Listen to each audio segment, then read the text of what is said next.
প্রিয় দর্শক, আসসালামু আলাইকুম। আমরা এই মুহূর্তে আছি পদ্মাপাড়ের এই দৌলতদিয়া অঞ্চলে, এই দৌলতদিয়া ৭ নং ফেরিঘাটে।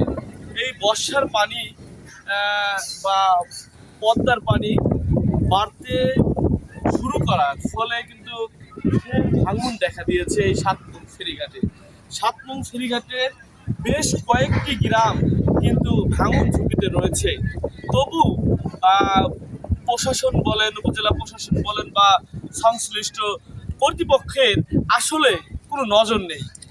আপনারা দেখতে পাচ্ছেন যে আমি যদি সরাসরি দেখাই তাহলে এই শত শত বসতি কিন্তু ভাঙন ঝুঁকিতে।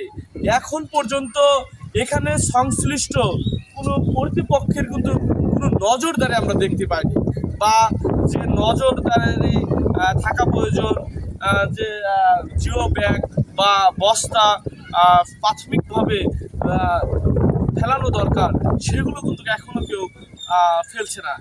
বা আমরা এখানে পাড়ের বাসিন্দাদের সাথে কথা বলেছি, তারা আমাদেরকে যেমনটি জানিয়েছেন যে তাদের রাতের ঘুম হারাম হয়ে গেছে। নদীর ভাঙনের ঝুঁকিতে তারা রাতে শান্তিমতো ঘুমাতে পারছে না, তারা ছেলে সন্তান নিয়ে তাদের ঘুম আসছে না। ভাঙন ঝুঁকিতে রয়েছে এই ৭ নং ফেরিঘাটের বেশ কয়েকটি গ্রাম। আমরা একজন স্থানীয় বাসিন্দা আমাদের সাথে রয়েছে, তার পাড়ালের পাশেই তার ঘর। আমরা এ ব্যাপারে তার সাথে কথা বলবো যে কেমন আপনার হচ্ছে রাতের ঘুম, আপনার কেমন হচ্ছে একটু বলেন। রাতের ঘুম বলতে এই দেখুন অবস্থা, নিজের চোখে দেখেন এই অবস্থা থাকলে আমার বাড়িতে এইখানে রাত্রে ঘুমায় কীভাবে মানুষ। এখানে অনেক জেলা প্রশাসনের তারা একবার আসছিল অনেকদিন আগে, তারপরে আর আসে নাই। অবস্থা বলতে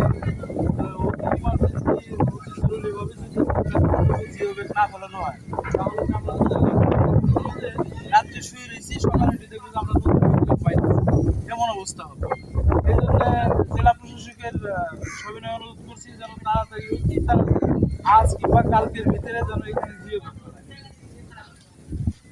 স্থানীয় পাড়ের একজন বাসিন্দা তিনি জানালেন যে অতি দ্রুতই এই ভাঙন ঝুঁকি থেকে তারা যাতে রক্ষা পায়, দ্রুতই এখানে ব্যবস্থা নেওয়ার জন্য।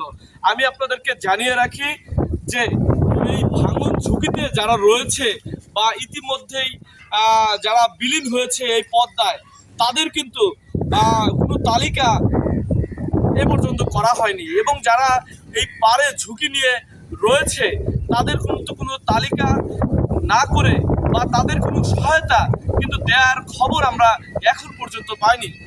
তবে স্থানীয় বাসিন্দারা দাবি করছেন যে অতি দ্রুতই যেন এই ৭ নং ফেরিঘাটের যে ভাঙন অঞ্চলগুলো রয়েছে বা এলাকাগুলো ঝুঁকিতে রয়েছে, এগুলো যেন দ্রুতই উপজেলা প্রশাসন ব্যবস্থা নেয়, এমনটাই জানিয়েছেন স্থানীয় এলাকাবাসী।